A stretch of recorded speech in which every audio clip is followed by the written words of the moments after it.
Hello, friends. Welcome to Read Aloud time. We're getting close to the end of our Charlotte's Web story. We'll have to find out what's going to happen. So, yesterday, if you remember, Templeton had come back from the dump with some different words, and they weren't working at first, so Charlotte had to send him back, and then he came back with one that said radiant.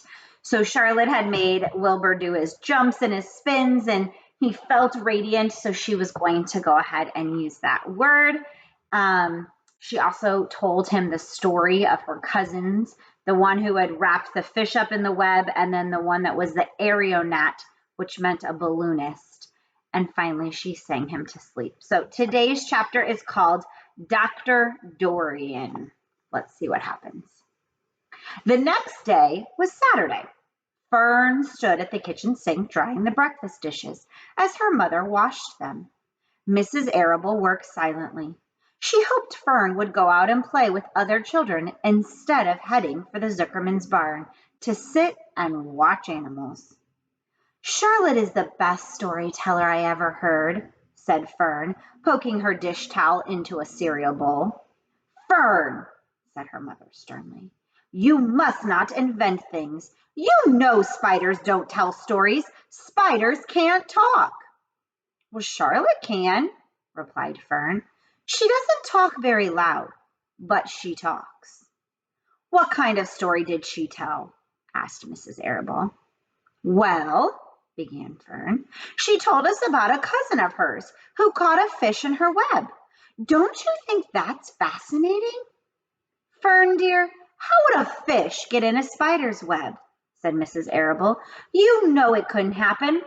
You're making this up. Oh, it happened all right, replied Fern. Charlotte never fibs. This cousin of hers built a web across a stream. One day she was hanging around on the web and a tiny fish leapt into the air and got tangled in the web. The fish was caught by one fin. Mother, its tail, it was wildly thrashing and shining in the sun. Can't you just see the web sagging dangerously under the weight of the fish? Charlotte's cousin kept slipping in, dodging out, and she was beaten mercilessly over the head by the wild thrashing fish, dancing in, dancing out, throwing. Fern, snapped her mother, stop it. Stop inventing these wild tales. I'm not inventing, said Fern. I'm just telling the facts. What finally happened? Asked her mother, whose curiosity had now gotten the better of her. Charlotte's cousin won. She wrapped the fish up, then she ate him when she got good and ready. Spiders have to eat, the same as the rest of us. Yes, I suppose they do, said Mrs. Arable vaguely. Charlotte has another cousin who's a balloonist. She stands on her head, lets out a line, and is carried off on the wind. Mother, wouldn't you simply love to do that? Yes, I would, come to think of it, replied Mrs. Arable. But Fern, darling, I wish you would play outside today instead of going to Uncle Homer's barn. Find some of your playmates and do something nice outdoors. You're spending too much time in that barn. It isn't good for you to be alone so much. Alone? Said Fern. Alone? My best friends are in the barn cellar. It's a very sociable place, not at all lonely. Fern disappeared after a while, walking down the road towards Zuckerman's. Her mother dusted the sitting room. As she worked, she kept thinking about Fern. It didn't seem natural for a little girl to be so interested in animals. Finally, Mrs. Arable made up her mind she would pay a call on old Dr. Dorian and ask his advice. She got in the car and drove to his office in the village. Dr. Dorian had a thick beard, but he was glad to see Mrs. Arable and gave her a very comfortable chair. It's about Fern, Mrs. Arable explained. Fern spends entirely too much time in the Zuckerman's barn. It doesn't seem normal.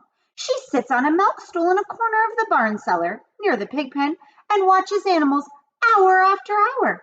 She just sits and listens. Dr. Dorian leaned back and closed his eyes. Well, how enchanting, he said. It must be real nice and quiet down there. Homer has some sheep. Yes, hasn't he?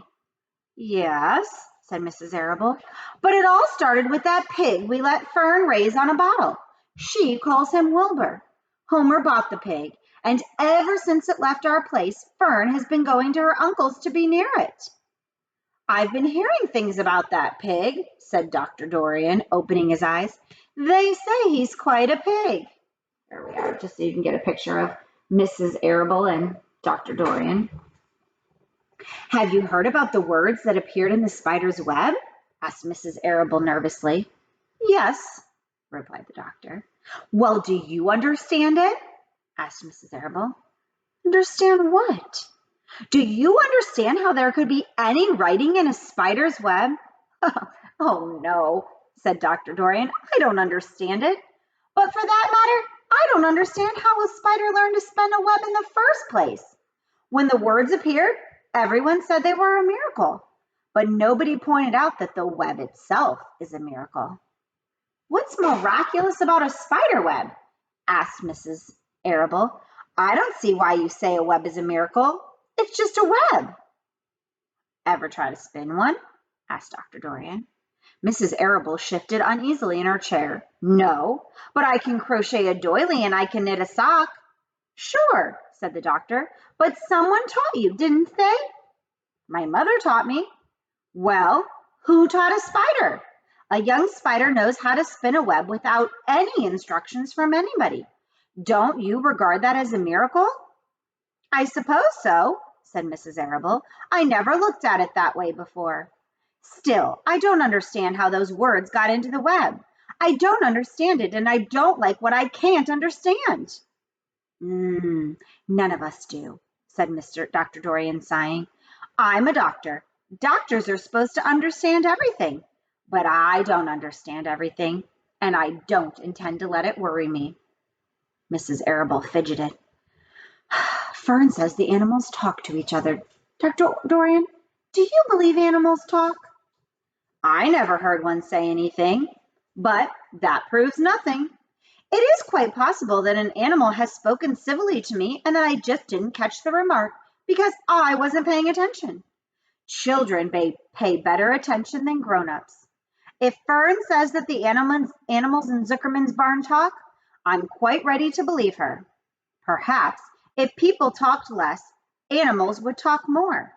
People are inconsistent talkers. I can give you my word on that."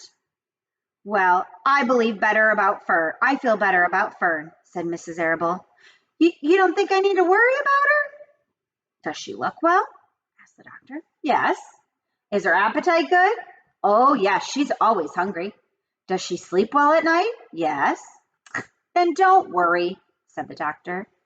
"Do you think she'll ever start thinking about something besides pigs and sheep and geese and spiders?" "How old is Fern?" "She's 8. "Well," said Dr. Dorian, "I think she will always love animals, but I doubt that she spends her entire life in Homer Zuckerman's barn cellar. How about boys? Does she know any boys?" "Well, she knows Henry Fussy," said Mrs. Arable brightly. Dr. Dorian closed his eyes again and went into a deep thought. Henry Fussy," he mumbled. Remarkable. Well, I don't think you have anything to worry about. Let Fern associate with her friends in the barn if she wants to. I would say, offhand, that spiders and pigs are fully as interesting as Henry Fussy. Yet, I predict that one day will come when Henry will drop some chance remark that catches Fern's attention. It's amazing how children change from year to year. "Oh, how's Avery?" he asked, opening his eyes. "Oh, Avery," chuckled Mrs. Arable. "Avery's always fine. Of course, he gets into poison ivy and gets stung by wasps and bees and brings frogs and snakes home and breaks everything he lays his hands on. He's fine." "Good," said the doctor. Mrs. Arable said goodbye and thanked Dr. Dorian very much for his advice. She felt greatly relieved. Some good advice from the doctor. Slow down, take the time to listen. You never know what you're missing. All right, I'll see you again for another Read Aloud soon. Have a great day and be kind.